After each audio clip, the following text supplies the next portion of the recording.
I want to take a moment to let people know it's okay to be sad.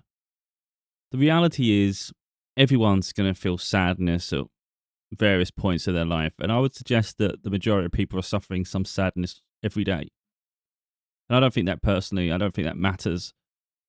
Whether someone is wealthier than someone else, whether they're in a different environment, something, there's this, I think there's going to be this misconception that, those who are poor or in insufferable circumstances are the only ones who are miserable. And then those who maybe are in a higher society or they have more privilege, they're over the moon, they're elated. I think there's stresses on every aspect of life.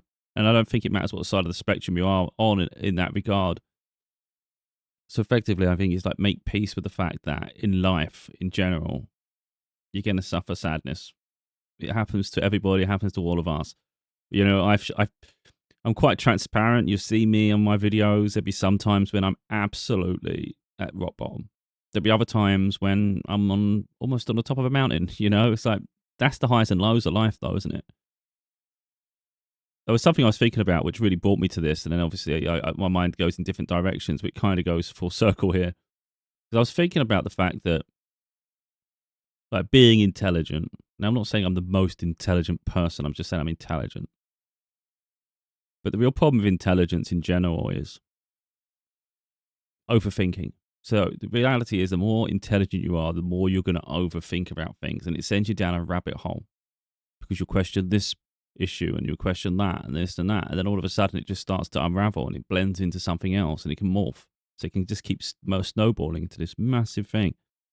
And I sometimes think that, like, I don't wish to have a diminished intellect, but I do recognize that if you don't have, look, I can understand the frustration with it. If you wasn't as intelligent, for instance, and you want answers to things, or you want to make better decisions, or maybe you want to strive for more significant goals, I can understand the idea that someone would want to have more cognitive function, if you like, because it can broaden your opportunities, your potential, and all those things. So I'm not diminishing to say that it's harder for someone than it is for others, because I think it goes on both sides of it. So maybe, like, for instance, someone who maybe isn't as fast thinking, maybe they're a slower thinker. It's a bit more harder for them to process information. I can understand the frustration with that. That's gonna be annoying as well, though. So maybe someone like that does try to think harder, or they're always, and it hurts the head. I don't really know, because I'm not like that. I'm a quick thinker, so I analyze really, really fast. So I'm able to transmute situations fast as well, because I can see the outcome way before I should, perhaps. Maybe it takes someone the average person, longer to get to where I foresee something when I see it almost instantly. So my mind's already rapidly processed. It's a bit like if you think about a computer processor, mine's usually quite fast. So if I'm going through something, I never inherently know the outcome or what I need to get to the outcome, or even if it's a struggle and it's something really, really painful, I understand there's a reason for this, and how am I going to get through it? What's the quickest way to the outcome of it? So there's no point wandering around to try to avoid something when ultimately you're going to go through it anyway. So you might as well go through it now, get to the other side, and get to the next phase. So it's always like moving forward. Really, this again, what I don't do to boast. I'm not saying that put myself on a pedestal. It comes with its own pressures. Really, what I want to do is just show everybody, though, is that it doesn't matter. I don't think it matters what side of the spectrum you're on. There's going to be something that's frustrating. There's going to be something that you have to process, and there's going to be some incredible measurable sadness. It's like with me, it just seems like I work really hard, and I'm always accountable. And I often feel I'm stuck in quicksand. It doesn't matter how hard I work, and it doesn't matter how good the work is. It just doesn't seem to get me anywhere. And that's a real frustration within myself, because it does reach a point where you're out of turns. I don't know what more I can do. Well, I know roughly what more I could do, but I don't. I refuse to do it. So I guess there's a limitation of self as well, where maybe we're part of the problem with the sadness, I guess. But again, there's different levels of sadness, isn't there? There's personal, there's things we've lost, there's like immense losses, and then there's frustrations in our personal life, and which can, of course, include career and other aspects. So, like I'm saying, is there's going to be a frustration for all of us, and it's going to be measured in different amounts. But ultimately, it's really what we think of it. People who compare all the time. People always do that. They project their misery onto others and compare.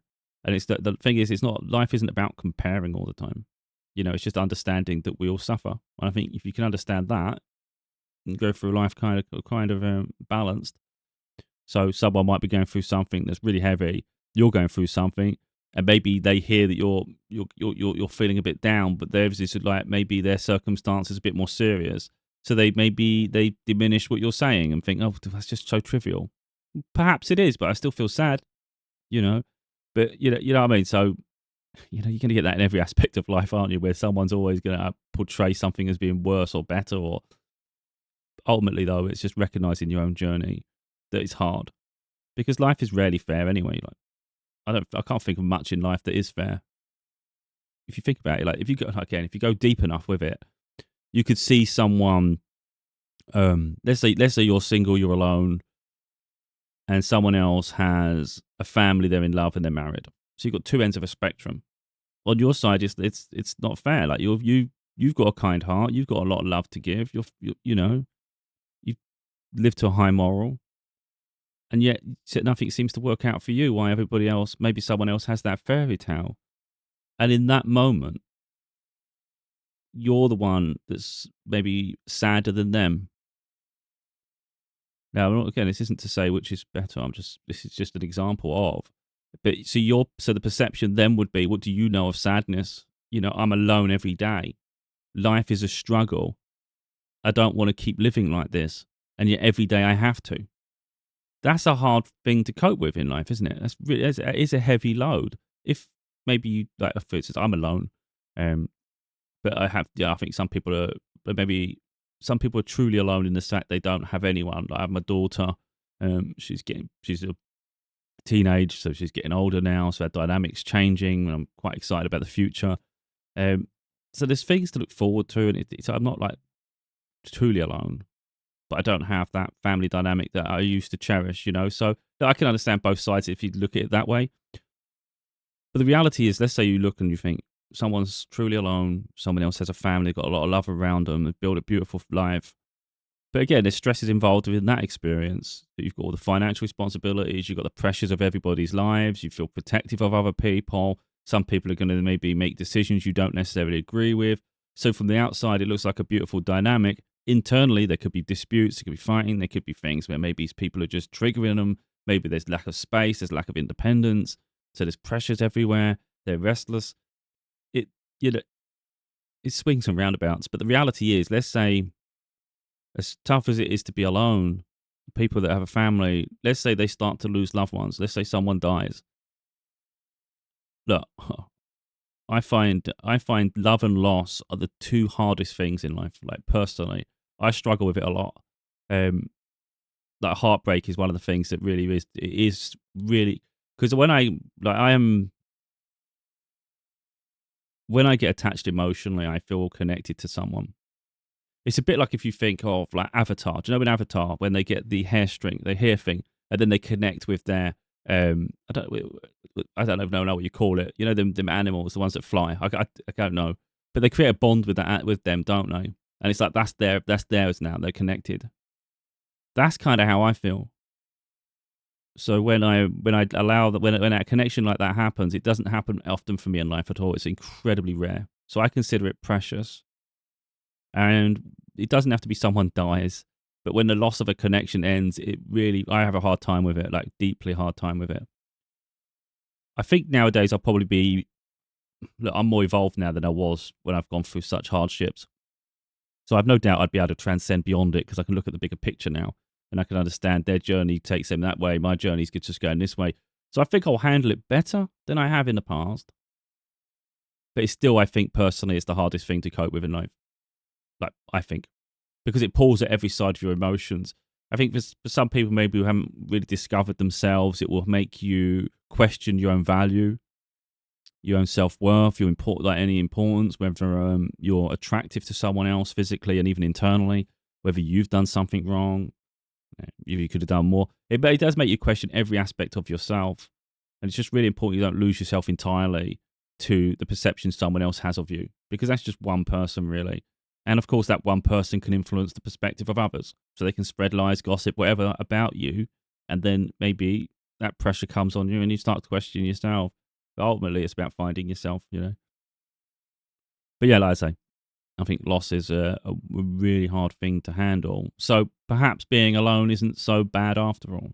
Now, I often think personally, it's better to have loved and lost than never love at all, for sure. I think to experience love is the most beautiful thing you can in life. Like true love. I think you couldn't compare that to any other component of wealth, financial or otherwise. Luxury. That's just all superficial. It's not. It's just surface level. It's nothing. Not really. It's just a distraction from life. Whereas love is life. Love is to encompass and embody life, isn't it? It's like to give both to selves. I think it's beautiful. But to lose that pulls your heart out, doesn't it? So like I say, there's so much to life where I think this sadness encompasses everything. It really does. It's like on the emotional side, the intellectual side, and every other metric that can be attached to. So, like for instance, with me, it's strange because I'm confident in myself. I'm incredibly proud of who I am. I'm proud of what I've accomplished.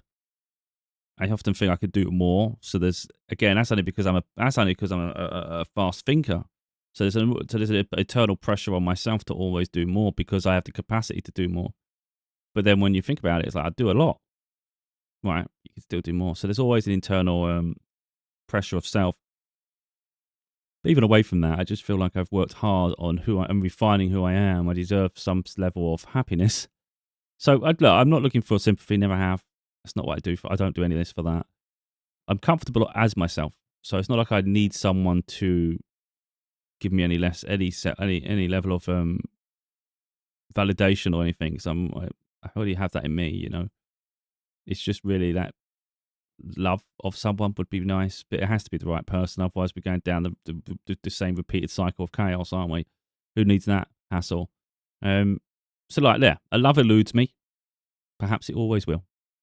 Kind of made peace with that. Because I don't personally think everyone gets it. I don't think everyone gets love. You get lust. You can have other things. But I think love, like genuine, pure love, I think is so rare. And I think when you have it, it just, people should, I think they cherish it. Those who have it, they know they have it. And that should be admired. Not about being jealous of someone who has. It's just admire it. Like, that is beautiful. I don't know if I get to have that in my lifetime because it takes two people. So even if I identify what I would consider my counterpart, that counterpart has to also see it and want to invest in it. And that takes sacrifice and a commitment. And it's not something I think is easily attained. And I don't think love can be forced, is what I'm saying. And I think those who are obsessive and those who are not ready, it's really not going to be as beautiful as you think because it's too controlled. Anyway, so love eludes me. Money has always been a bane of contention, like really been a problem for my whole life. It's something that I just no matter what I do, I can't seem to attain it. I would never do anything the wrong way, so there's that. And I think again, we go full circle with you overthinking. The world is a horrible place. Like, it's not nice. There's a lot of corruption, put it that way. So effectively, all of us have to navigate a world that's very, very heavily corrupted. And it doesn't really matter where you go. I don't think there's a particular safe haven. And I find that quite worrying. Like, it's a concern. So we have to navigate our way through life amongst a very corrupted society dictated by quite nefarious leaders, which includes governments and leaders. And it's like we have to work our way through this. So inherently, you're going to be miserable. So I think if you just start on that fundamental, If you wake up and you feel sad, it's like, no shit, you're going to feel sad. This world is not very happy. Think about it. It's not a utopia. You might have pockets of things that give you joy. It really, if you think about it for the most part, it's a distraction. It's a distraction from the monotony of this world. It really is. If you think about me, for instance, like I love gaming. People have seen that. I've got my gaming channel. I don't take the gaming channel serious. I just want to like educate people on different games and show them how much fun it can be and stuff. And I've got a huge library of games. I've built my computer out. I can spend hours. It's a distraction though, and I know it's a distraction. I enjoy it. I'm not saying it's not fun, but it's a distraction because when I'm on holiday, for instance, and I'm traveling and I'm enjoying myself, I don't miss it at all. And I recognize it. If I had the means to live that life in those environments, I'd be happy to stay there. So what does that say about that? When I'm gaming and stuff, like, I love it. Believe me. Or when I'm doing it, set up I even have my steering wheel and I'm driving it. I love it, but it is a distraction from a utopia because it's so hard to find those pockets of moments when we're truly happy. So if you actually look at your life in general, you might recognize that it's an immense distraction from the things we don't have and the life like we'd really, really cherish to enjoy. When I'm like, for instance, when you are traveling and you get to see the beauty of the world, just natural beauty, it's like this is I could stay in this present moment. This is life. This is life. But you don't have the resources to stay in those moments, or there's pressures on your life in different ways, and it's like it's like everybody has to keep moving on, isn't it? If you think about holidays like that, people because you can't. If everybody stayed in that space, we'd all be just overpopulated. So it's impossible. So really, like, how many places of beauty exist in the world? How much is it? Where are those places and things like that? And then I was thinking about Americans recently, really, because there's an American I saw on social media, and they're in the UK. They've gone to one of our supermarkets, and they're blown away by it. They're like, the food's cheaper, it's fresh. Even the boxes of things where it says like a cereal bar or something. I can't remember what he was looking at, and it didn't have a warning label of like toxic stuff in it. And then they were looking at the ingredients, and they couldn't even identify anything that was bad. There might be a sugar content and stuff, but it's natural sugar cane. Do you know what I mean? Like, we don't have dodgy crap. And it just raises awareness of how bad American food is. Like, I'm not here to sort of like shit on countries, but I think this video is all about like recognizing sadness, but sadness can come from the consumption of food we consume. So that's made me, like, I've been to America, and I kid you not, because I thought about this the other day, not too long ago, I thought about this. Like, growing up, I was inherently a skinny child. Like, even through my teenage years, I doesn't matter what, I got a high metabolism. Whatever I could eat and eat and eat and eat and eat, and I did not put weight on. Like, my body just naturally just burnt it off. I've been to America twice, Florida. I'm not going to know the date specifically here. Oh, I'm not going to know the dates. I think it was 2002 or something. I think it's 2001, 2002. I can't remember the exact year, so we're going to just say 2001, 2002. Then I went about 2018, I think. So there's a big gap, about 15 odd years gap between the two. But one of the years I went, I think it was the second time I went. I can't remember. Anyway, I bought one of those big bags of M&Ms. I love M&Ms. And I can eat M&Ms like Tic Tacs over here in the UK. Like, I could just go through M&Ms. I freaking love M&Ms. I haven't had them in ages now. But I had the bag, and of course you think, that's a lot of M&Ms if you've eaten a freaking, I don't know if it's 500 grams or 1 kilo per bag. It's probably a kilo. And I ate that the whole time I was on holiday, just going through this bag of M&Ms. I freaking loved them. And when I got home, I recognised I was like, big, like my arms were thicker. It's almost like my body was inflamed. Do you know what I mean? I was putting on weight, and I didn't realise it was. I've noticed a little bit after the M&Ms, like, oh god damn, my body's slowing down now. Maybe I can't eat. That's what I thought at the time. Maybe I can't eat M&Ms anymore. I can't eat all this sort of food without putting on an incredible, like, start putting on weight. And maybe there's truth to it. Maybe it was just an age thing.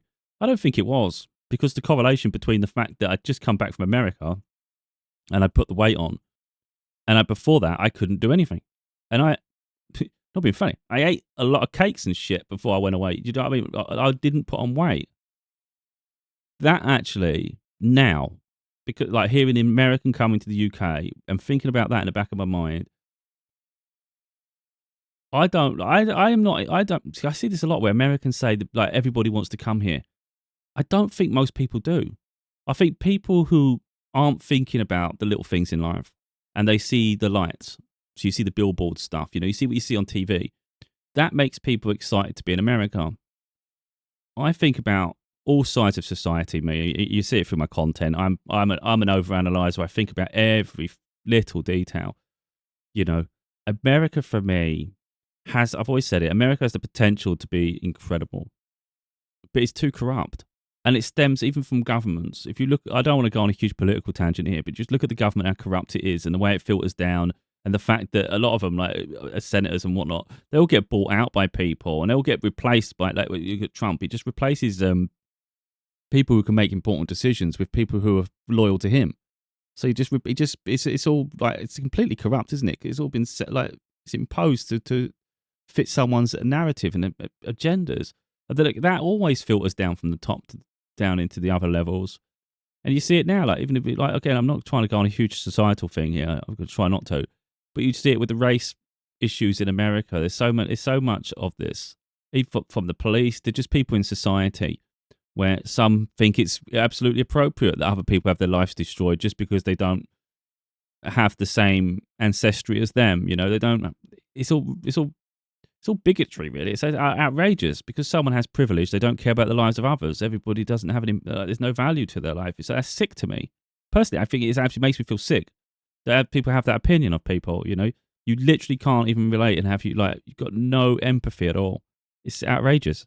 Like, what gives you that level of self-importance over someone else? It's actually, it's just mental. It's delusion. It really is. And I'm seeing that around America. And then we think about the food. And it's kind of like, if I was to get on a plane, land in America, everything's contaminated. Like, I don't even know what, I'm not, even in the UK, I eat a lot of shit. Like, I don't really care. Like, if we just look I'll show you what I've got next to me. I'm terrible with food. Like, I got Pringles. I'll tell you what it says on the back of this, I don't know what half of this shit is, to be totally honest. I'm sure it's something to do with keeping things together, but I don't know. I'll tell you what's on the back of my Pringles pot, and then if Americans can have a look at what's on the back of their Pringles pot. So it says dehydrated potatoes, sunflower oil, corn flour, wheat flour, rice flour.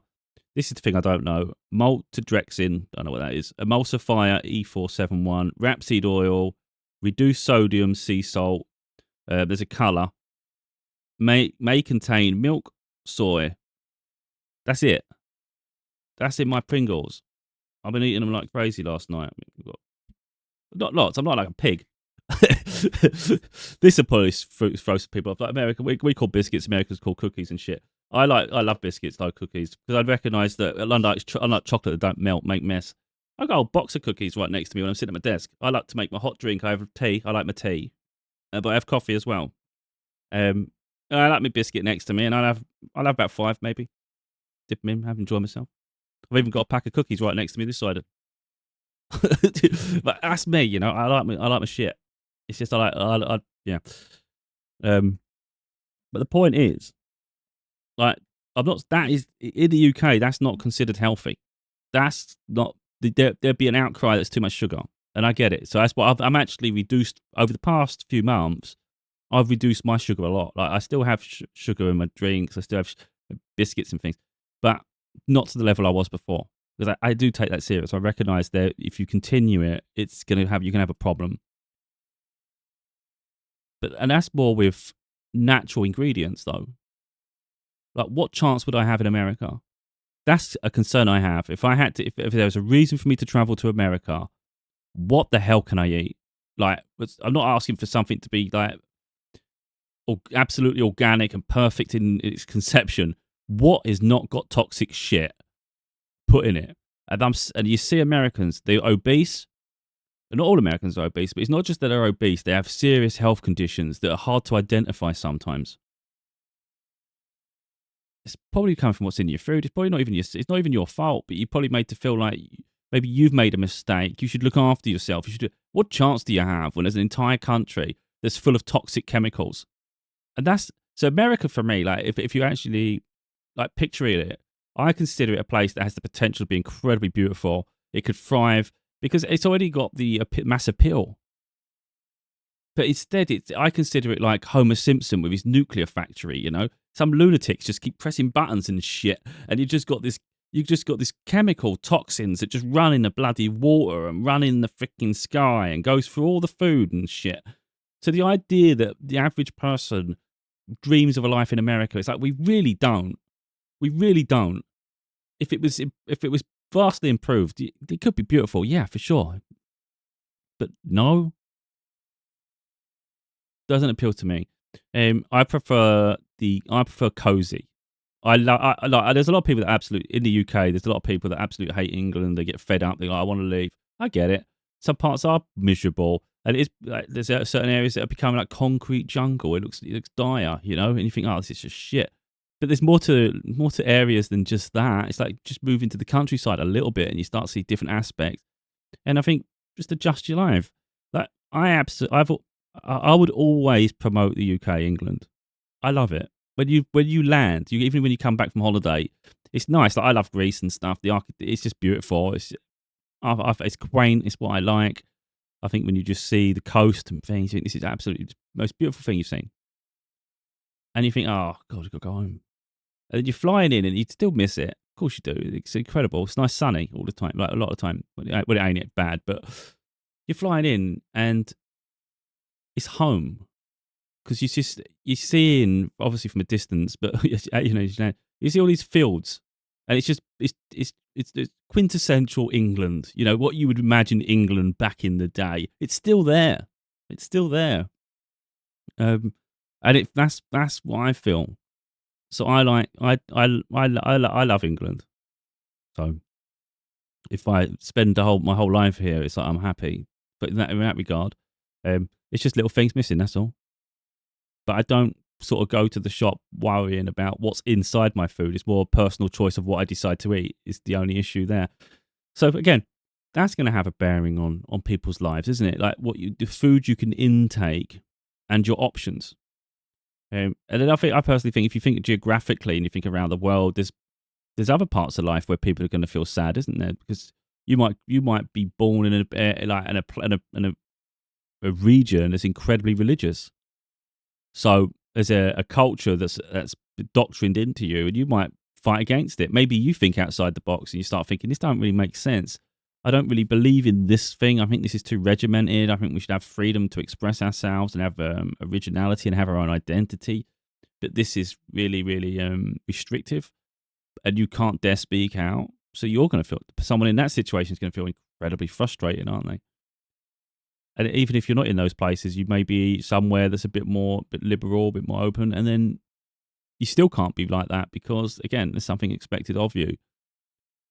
So I just see life as very rarely, very rarely exciting and happy. Let's be honest. It's just it's a lot of time it's making peace with what we have and doing the best in the circumstances. So I think realistically, people just should give themselves a break a bit. You know, maybe be realistic with the expectation, and yeah, I just think be fair about things really. And it's just even like you could put things on pedestals and even put people on pedestals, but everybody's inherently has a flaw, and every place is not perfect.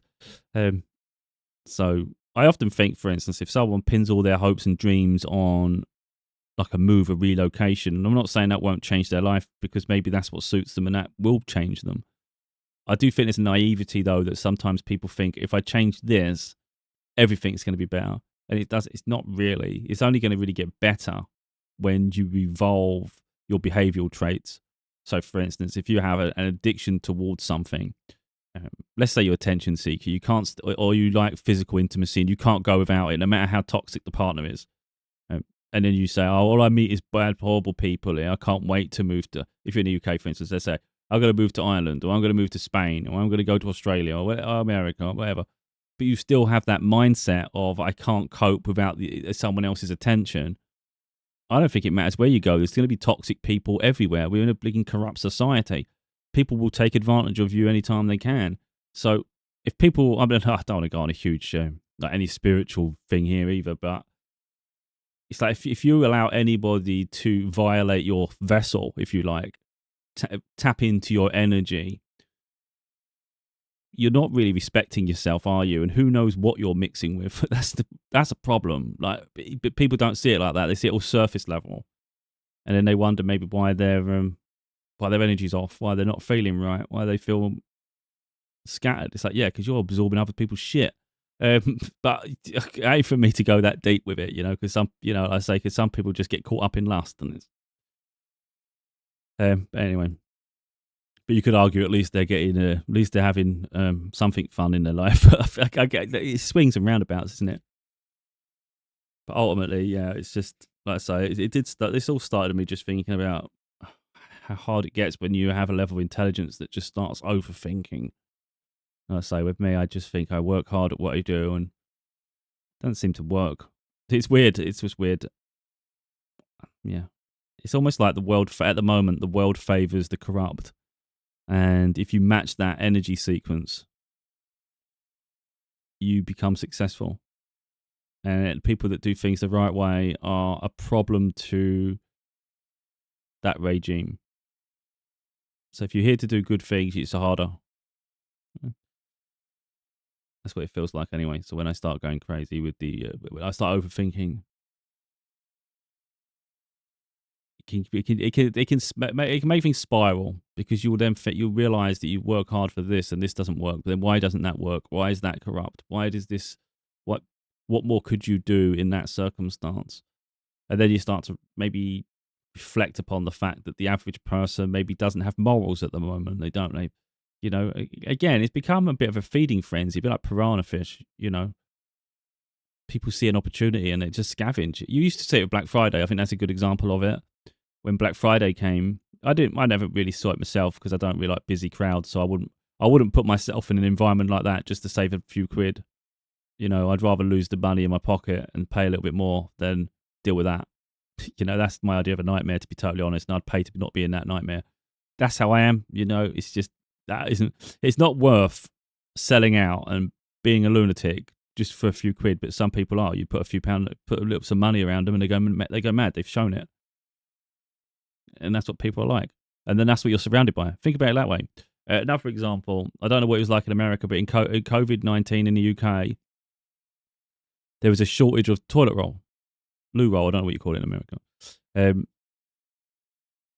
people were going crazy. It was just so selfish.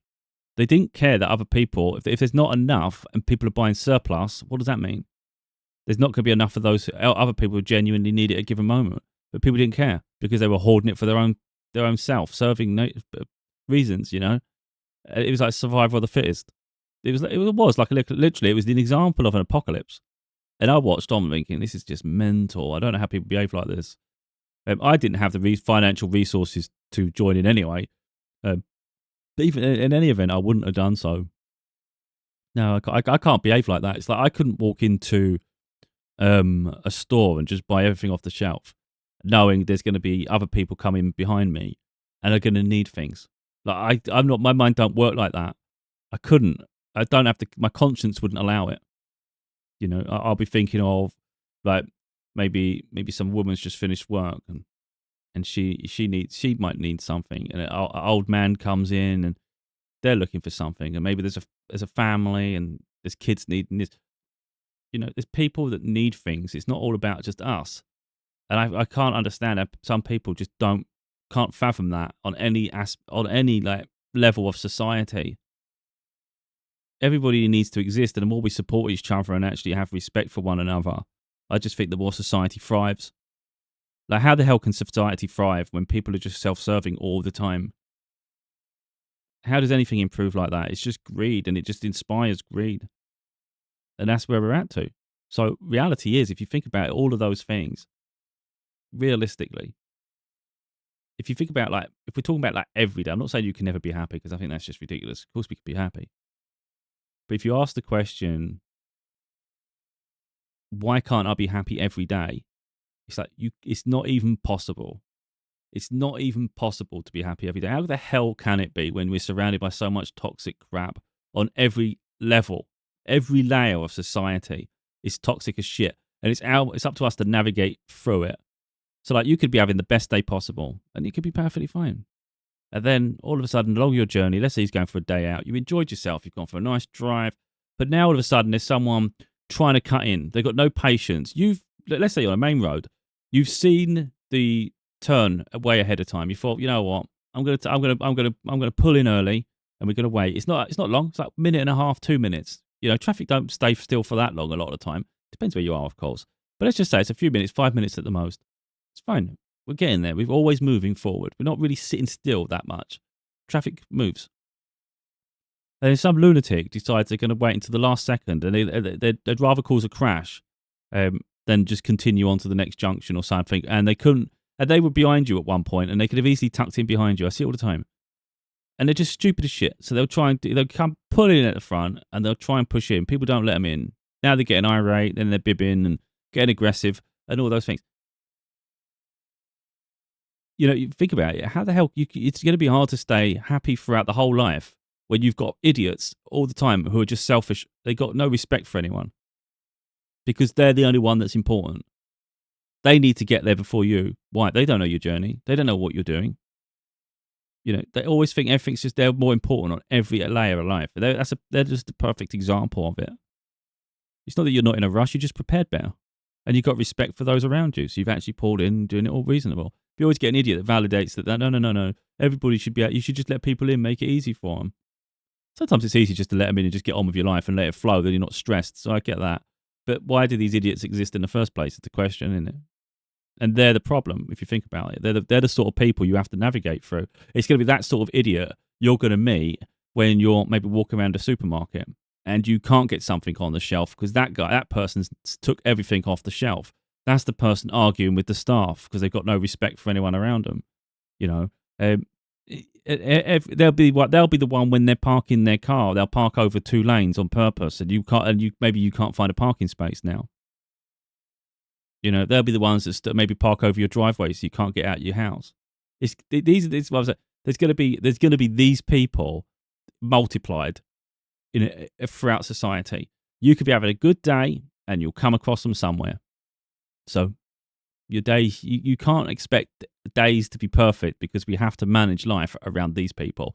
And that's only just one aspect of them sort of people. There's obviously different variants, and it multiplies and multiplies and multiplies.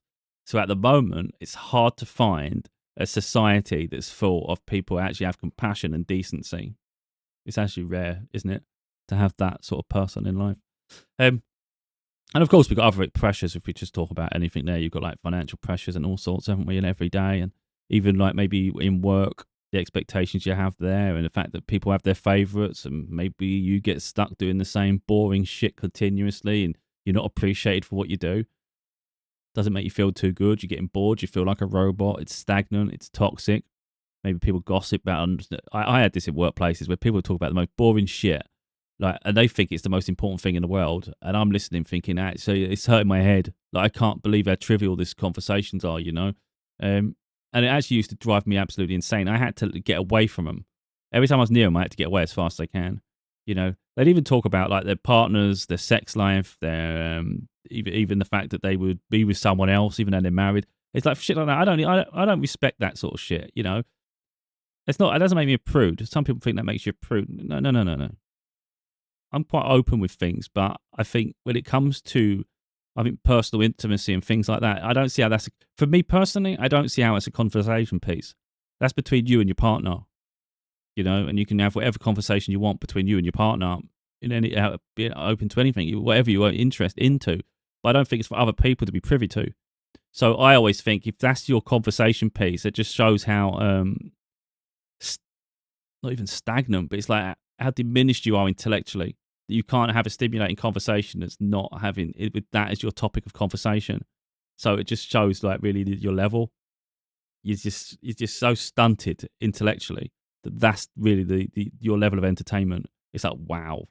It's not even interesting, man. I couldn't give a shit what you got up to. I don't care what your interests are.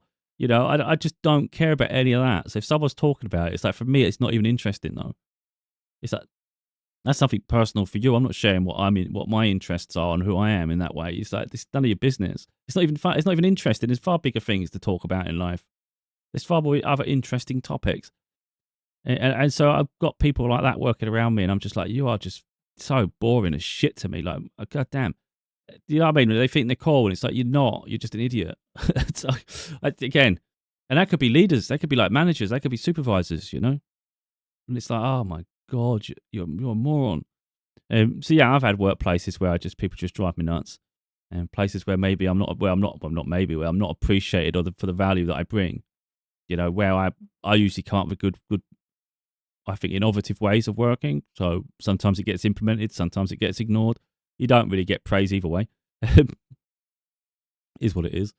So I'll see ways that the business can be improved. It can be maybe, you know, and in the end, you just get fed up, don't you? And just think, I don't even get paid to do this shit. I'm not even bothering anymore. And then sometimes maybe they come to you and think, what's your opinion on that? It's like, well, I don't get paid to have an opinion. It's not my business. You know, because eventually that's what happens, isn't it? You think, well, wait a minute, you only respect me when you desperately need something. You take me for granted most of the time. I don't get rewarded any way possible. When I add value to the business, why would I add value to the business? What's the point? You know, you take credit for it anyway. So again, there's layers, isn't there? If you look around the whole of life, from where you live to the people surrounding you to even romantic connections, there's going to be something to be feeling sad about. It doesn't mean that life's miserable, is it? There's going to be pockets of happiness. And it really is about forging our own way through life. So like for me personally, okay, I don't have love. That's fine, because I'd rather have myself than a superficial love. I don't want just lust. I don't want something crazy. I want someone I'm genuinely in love with and I'm going to build a life together with. And I recognize to have that, I've already established, it's incredibly rare and not everyone gets that. So if I'm not afforded that in this lifetime, then I make peace that I'll go through the rest of my life alone. It's okay. Because for me, it's either have an absolute love, this is the levels. It's either have an absolute love, just be on my own, or be in a lustful, something toxic that's not going to last forever relationship. And that'll repeat. And we know what comes with that: heartbreak, loss, false accusations, lies, slander, blah, blah, blah, and another relationship. And it'll end the same way, likely, because it was never love. Someone's going to feel slanted, or you just keep to yourself and do your own shit. So I'm not interested in any of that low-level crap. It's either a higher-level relationship, or I do it or I'm alone, and I'm fine alone. So I'm happier than those that are in those false dynamics, even though they might pretend they're happier. They're not. I have all my space. Look at me. I'm peaceful in my own existence. I've got no one pressuring me. I've got no crap going on. I've got my own space. So that's not bad. That's not a bad start. So you can get overwhelmed and you can think it's really, really tough living like this. It's like, it's not as tough as you think. It's far better than that. I don't know, it gets lonely, but you have the love of yourself, and it's better to have that love and respect of self than someone who's just putting you down and doesn't even value you. You know, so there's swings and roundabouts here. So yeah, and I've set boundaries with people I don't believe have shown me enough respect. They don't have to have done anything seriously bad, but it's a case of, have you invested in me when you could? Have you supported me like you pretend you do? All these things. So it doesn't always have to be something where someone's been incredibly rude to you, but it's more about sometimes what they haven't done. And that's enough to show how much they respect you, you know, or whether they're in secret competition with you. So I've set boundaries with people, including family members, and my circle's now really, really small. Again, I would rather establish that and start living my life in true alignment than have people around me just to have numbers. It's false, it's fake, it's pointless. So yeah. So from that point of view, yeah, okay, but then I don't have as much company, but then I don't have as much noise. It's swings and roundabouts, isn't it? You can have company, but then you know they don't support you. They know they're secretly in competition with you, so they are trying to sabotage, even if they don't say it. When not with you, they'll be gossiping. They'll be making up things. As soon as you have an issue or problem or something that's troubling, they'll jump on that and use that as fuel in gossip against you further. But what's the point? Why do I want that around me? No, I'd rather just keep it small then and just stay on my own. So again, like I feel sad sometimes because I'm alone, but then I'm far happier than I am with these wrong communities. So it just starts to come down, like, when you think about it deep enough, like, how sad am I really? So I'm not as sad as I think, am I? Like, I can't be, because that's sadder, isn't it? That's sadder. I don't feel that way. Oh, so really, my sadness is more of a frustration, that I am the best version of myself I've ever been, and yet the external, the things that would elevate my life, haven't really come to be. You would hope you attract your soulmate, your person. Again, don't even know if we have one. So that's not easy. You can't attract something that don't exist. If that's the case, what can we do about it? Finances, that really does bother me. Really, really does, because I don't, it's not about asking for wealth, but I think I've done enough work for long enough that I should at least be able to break even in terms of, like, bills and living a decent standard of life, just a normal base standard of life off of the back of what I do. And that's what bothers me, is that isn't even possible. So life's really, really hard financially. And then you have to constantly balance between re-emerging into that world, or, the traditional work, if you don't want to call it that. Like, I think there's going to come a time when traditional work, if we go full circle with this, I think there's going to become a time when traditional work doesn't exist. I heard someone else say it recently. I don't know if it's Elon Musk, but I was saying it a long time ago. I said it before, that I think there'll come a time when work doesn't exist in the way we perceive it now. So people expect others to do exactly what they do. So you go to work, you do 9 to 5 or whatever weird shifts you want to do, and people that don't do that, they get accused of being lazy, or, you're not working hard enough. All these things. It's like, no, you're sheep. The real problem is you're not. Your existence is defined by the bubble you stuck in. That's the problem. Everything's getting automated. Everything. It started off with physical things, didn't it? Like, automated industry, where you'd have, warehousing was getting streamlined with automated machines. It was just literally, everything was just picking it up. It was just like robotics. And now we're seeing it with AI, which is now attacking creative arts and things. So every area of life is just becoming more streamlined and automated. Well, that doesn't make sense, because if you do that, you can't make half the population poor, because it doesn't make sense. What's the point of having an elite of people who have money and the rest of the world doesn't have money? That doesn't even make sense. How does anything benefit from that? Where's the income coming from then? There's no one to invest. So ultimately, it goes full. I've always felt it goes full. Again, as an overthinker, I've always thought it goes full circle. I think personally, it's going to get to the point one day, maybe not now, but in the future, where jobs don't exist in the way we think they will. I think we'll all have. If money still exists, then we all have a very similar income, and it's just a case of you have all the time. You have all your time. You can travel. You can do what you want. It's not hurting anyone. You literally get to live. So now it's all about living rather than working, and I think that's a far more beneficial place to be. You shouldn't have to wake up and the first thing you think about is, I've got to go to work. I've got to do that. We're not minions. We're not like slaves, like miners here. We're not, but people have the miners mindset.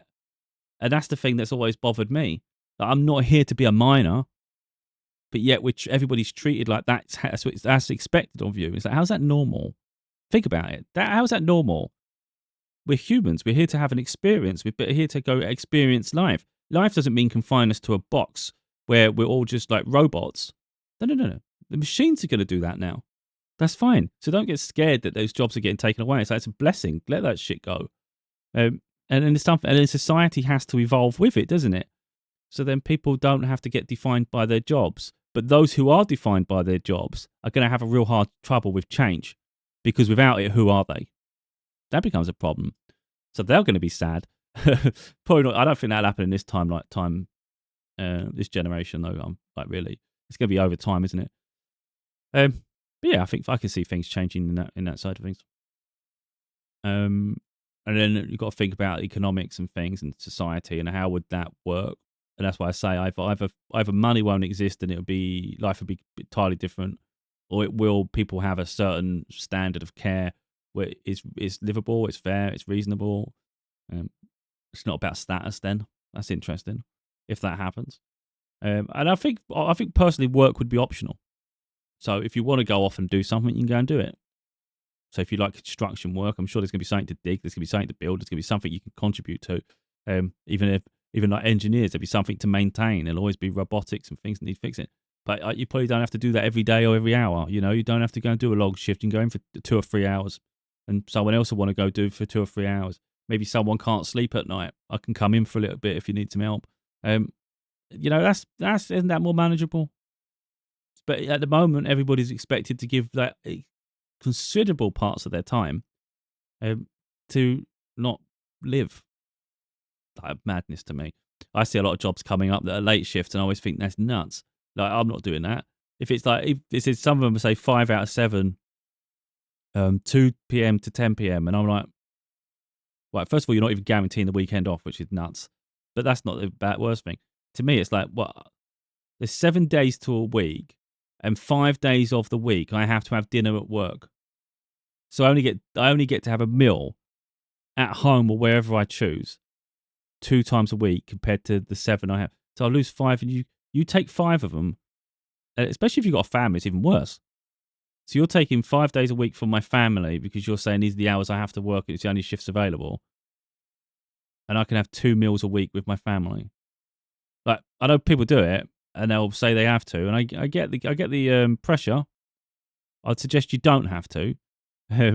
It's okay to struggle financially for a bit and be like, balance it. For me, it's all about balancing life. If you keep taking with one hand this side, you're going to lose with the other one. And again, I'm not here to tell people how to live, but I tell you how I live. I'd much rather be poor and have my time and what I consider precious available. So, like, if I've got a family at home, I know the family needs me for this and needs me for that, but there's going to be other ways to go about getting this and getting that. I want to be here with this time because that's my life. That's the part that makes me happy. Work doesn't make me happy. Being with my family does. So spending considerable amounts of my time in work and not with my family doesn't make sense. So shove it up your ass. You know, that's what I'm like. So I see it. Shove it up your ass. Now, let's say your kids are at school. Okay. And it's a job that's 6 till 2 or early morning, whatever. Well, that's not so bad. That's not so bad. I mean, I still think days are too long with work. I think the hours are too long. But either way, if you can find a way to manage the thing, at least that way, you're home with your children, with your family, and you've got time together. Of course, you're tired because you had to get up early. But, you know, in my opinion, the early shift's far better than the late shift. I don't like the late shift at all. I just think I think it's incredibly rude to ask someone to do that. Now, I know some people like it, so it's not to each their own. To me, it's a freaking nightmare. So the idea of doing nights is even more unbearable. And again, because it defines the fact that work becomes life. Work should support life. Work should not be life. It's the same way I do these videos and when I do my books. I'm more free-spirited. It's not like I sit down. This is the thing with me, like, put it into perspective here. I don't have a calendar. Like, I don't have a schedule. Yeah, I guess some people do. I don't. So I don't sit down. I don't get prepared and go, right, at 8 a.m. I'm going to do a video. At 10 p.m. a.m. I'm going to do this. By the evening, I'm doing that. I just do it on a whim. If I've got a video I want to do, let's record. If I've got something else I want to do, I'll do that. If I want to work on the book, when am I in the mood to write the book? Okay, we'll write the book. You know, that's how I am. So it's not like, oh, it has to be in the evening, it has to be in the morning, it has to be in the afternoon. It's literally when I feel like doing it. That's how I operate, you know. I rather have my freedom. I don't want to be defined and dictated to, you know. There might be times when maybe it supports me better to do that. If, let's say, time's limited and I've got to make sure I'm on point, but then even then I wouldn't have a schedule. Like, for instance, let's say there was a deadline for the book. Let's say I had to have a book done and I need to focus and I'm getting distracted. Well, to myself, I would just make sure that when I wake up then, I'll probably have a cup of coffee, do basic things that you have to do, like, you know, get washed and whatnot. Have a cup of coffee, and then it'll be start the book. That way I know by lunchtime I've done enough, and then I'm free. So that's the level of control I would have when I need to. But when I don't feel that pressure, I prefer to be whimsical. And I think really everybody should have that opportunity. I don't think we should be defined by things. Like I say, I just think there's so much of society that's pressurized, and there's so much to be sad about, like genuinely feel sad. And I think one way to think about it is, like I say, it's easy to feel like it's harder for you than it is for everyone else. I'm not saying it's like it's not hard. And it might feel like you're the only one that's ever this sad. I think if you actually think about everybody in your life, not all at once, think of an individual, move on to another individual. Then think of another one and another one and another one. Look at the intricacies of their life.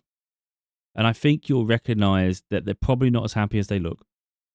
Now, I'm not saying people aren't happy in pockets, but people have a habit of sugarcoating and glossing over their misery.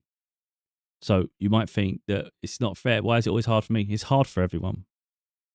Everyone's going through something. You might see people who have nice car. You might see someone that goes on holiday a lot. You know, maybe they indulge and they always spending money. Now, I'm not saying in all cases, because some people have wealth. But there's going to be an awful lot of people that have amassed an immense amount of debt to have that lifestyle. And the real problem is, if they've done that to start with, it's really hard to give it up. So what you're not seeing is the debt that's carried with them and the pressure they have to go through to keep up a lifestyle and even continue a job or whatever, even if they're miserable, to sustain it. So maybe you don't have the fancy car. Maybe you don't have the holidays. Maybe you don't have the luxuries. But even though life's hard and maybe you're struggling to pay your bills at times and you haven't got a lot of food, maybe you don't have as much debt, or maybe you don't have any debt. Or maybe, you know what I mean? When I consider debt, I think like big debts, you know, like you've got £1,000, £5,000 here, you know, £1,000 for this. If it's just like, maybe I'm just behind a month on my electric bill, or, you know, I've fallen behind just on this. It's like, these are not big things. They can be recovered quite quick. I recently had a bill, just to put in context. This month's got hard as Christmas. It's a nightmare. It's like really hard for me. It's absolutely hard. Like, it's unbearable, really. And I've got pressure on me. I've got, you know, the people contacting me with this, contacting me with that. You know, I'm thinking, I'll just shut up until Christmas has been. Just be freaking normal, you know? Because companies get panicky when Christmas comes because they're worried they're not going to get their money, and all they care about is the bottom line. They don't care about people. I can understand if you owe something for this, owe something. A lot of the time, the bills are not like high pressured, that important. It can wait. So, like for me, it's like, I'll deal with that in January. I'm not avoiding it, but I'll deal with it in January. But they don't let up, you know. They keep pressure. I switch off from it. I'm like, just shut up until January. I don't give a shit what you expect of me now. I'll sort it out when I'm ready. It ain't ruining my Christmas. So anyway, that's what I'm like. But I just dealt with one bill because it wouldn't shut up, and I just thought, to be honest, it was escalating a little bit, and I just thought, I'll deal with this one, for God's sake. And we just come up with a plan. So from the 1st of January, I pay a little bit here. From February, I pay another little bit. And I think it's like 5 payments of this, and then it's paid up. So it's about like not always burying your head in the sand and deal with it, but it's not as big a deal as you think. You know, it's usually amounts when you've got problems. It's like debts and things. It usually it just keeps amassing in your head because you're not dealing with it. If you talk to them, it's fine. So like you might think, I have to deal with it now. Like, no, you can make the next payment next month. Just make it when you can afford to do it. Don't feel pressured to give something you haven't got, and then you can get out of it. But the reality is, like for instance, I keep saying my finances are shit, but I don't carry the same level of debt that every average person does. You know, my debts aren't that bad. Like, it's not really. It's like this. I can, once my situation turns around a little bit, I can, within a few months, I'll be able to break even, and then any income I've got coming in that puts me in a favourable position is now I can save. So I'm not far away, even though it's a struggle. I'm not far away from reversing the trend. But like I said, some people who maybe they already earn a lot more money than me, maybe they have a lifestyle that really isn't affordable because they've pushed too hard. If they're in debt now and they've already got like really good incomes, how the hell are they going to recover that? Because the debt's amounts too high. You know what I mean? So some people have got themselves in a cycle they're going to have to break. Of course, one way to do it is to maybe refrain from overspending for a couple of years, and then because if you own enough, you can probably reset, and then you can start on a better footing. It's going to take some sacrifice. But anyway, what I'm pointing there is everybody's got something going on, haven't they? We've all got some stresses and things, and like I say, I think if I haven't recovered that too deep, I guess, but if you've got an intelligence, you're going to overthink, and it's almost like those who overthink, just be a bit easier on yourself, because the world is not a particularly kind place. So if the world isn't kind, it's like the only kindness we're really going to find is from ourselves, isn't it? So it's like, let's not beat ourselves up too